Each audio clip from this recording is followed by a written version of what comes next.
Décembre 2012. L'année de la gastronomie venait de s'achever.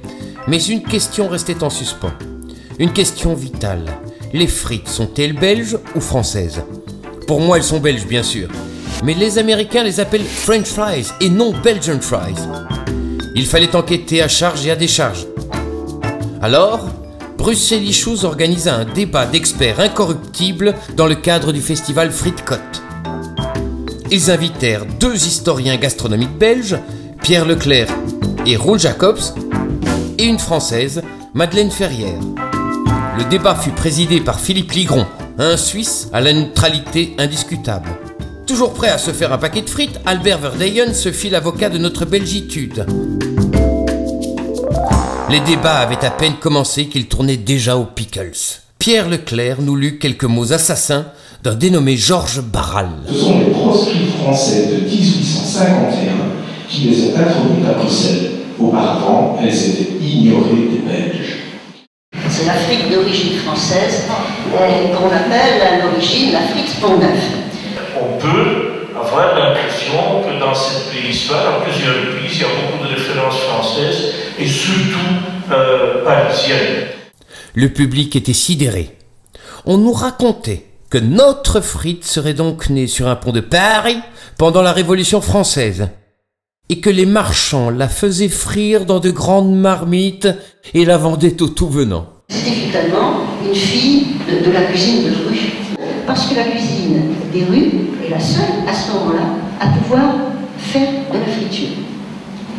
On sait très bien que pour les ménages moyens, manque évident de matière grasse. Mais s'agissait-il bien d'une frite authentique?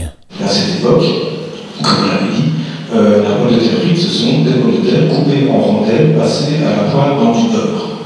Des frites rondes, voyez-vous ça? Il manque un élément, c'est la découpe en bâtonnet. Voilà qui relançait notre enquête. Mais alors, comment cette Parisienne serait-elle entrée sur notre territoire? Mais tout simplement parce qu'au XIXe siècle, à partir de 1831, nous sommes le pays avec la constitution à peu près la plus moderne d'Europe, et donc nous sommes une plaque tournante où l'Europe entière débarque. Et tous ces gens viennent dans les galeries Saint-Hubert, qui sont le plus grand complexe des galeries, le premier de cette envergure construit en Europe, et tout le monde se rencontre là-bas. Et tous ces gens ont derrière eux un savoir-faire, ont l'habitude de bien manger dans leur lieu d'origine. Le dossier précisait que c'était dans les foires et les kermesses que l'on présentait les nouvelles inventions. Et c'est à ce moment-là qu'un coup de théâtre survint. Des révélations soudaines sur un certain monsieur Fritz. Il y a un certain monsieur Fritz qui fait des foires et il fabrique des pommes de terre frites. Dans les années 1840, il vend des paquets qu'il appelle des omnibus et des vigilantes. Les grands paquets des omnibus, le petit paquet des vigilantes. Et dans ses publicités, il nous dit qu'il fait rouler. Je fais rouler mes omnibus et mes vigilantes. Donc là, on voit bien qu'il vend encore des pommes de terre frites en forme de rondelles. Étape suivante, les bâtonnets. Quelques années plus tard, en 1855, il vend des Russes et des Cosaques. Et là, on sent bien qu'il y a un changement de forme. Un Russe et un Cosaque, ce sont des personnages. Là, on n'est plus du tout dans la forme ronde. Et ça se passait en Belgique.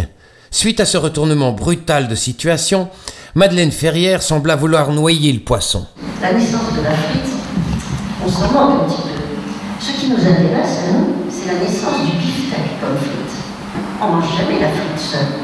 On la mange en accompagnement, en garniture d'une pièce de viande grillée. Il y a une francitude de la frite française, de la frite franchouillarde, par rapport à la belgitude de la frite belge qui, elle, se suffit à elle-même. Mais il n'y avait pas encore de quoi former notre intime conviction. Des éléments manquaient au dossier. Nous orientâmes alors les recherches vers la double cuisson. Je trouve la double cuisson pour la toute première fois dans le livre de Louisa Mathieu, qui a écrit un livre pédagogique pour les jeunes filles. Leclerc ajouta que Louisa Mathieu était belge, et Albert Verdeyen défendit ce point crucial. La cuisson d'Afrique est très importante, et je pense que pour ça, il faut venir en Belgique. La balance penchait en notre faveur. Mais cette frite ronde, née sur le Pont Neuf, nous restait en travers de la gorge. Nous explorâmes alors d'autres origines possibles. Des témoins ont ainsi raconté qu'au XVIIe siècle, les Namurois faisaient frire des petits poissons pêchés dans la Meuse. Mais lorsque le gel saisit les cours d'eau et que la pêche devient hasardeuse, les habitants découpent des pommes de terre en forme de petits poissons et les passent à la friteuse, à la friture.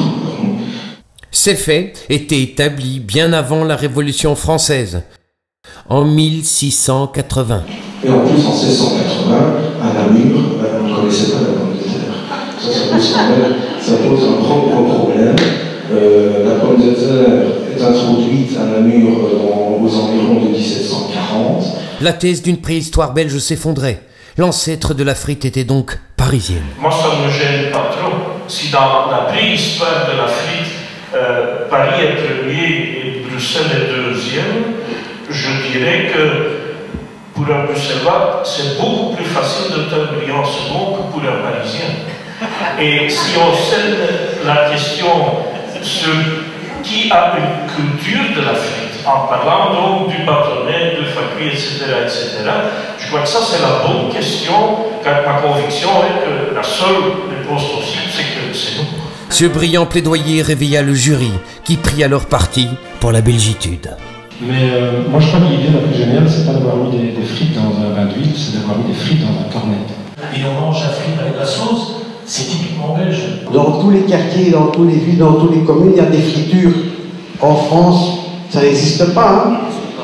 93% des Belges déclarent aller au moins une fois par an à la friterie. À la frite belge, qui en effet ne peut être que belge, celle du frite et celle du frite côte avec la double cuisson, etc. La frite est donc bien de nationalité belge. Restait à comprendre pourquoi les Américains les appellent French fries. Les Américains venus pendant la guerre de 14, comme ils venaient combattre du côté français, ils n'ont pas pu connaître les frites belges. Alors donc ils ont dit frites françaises.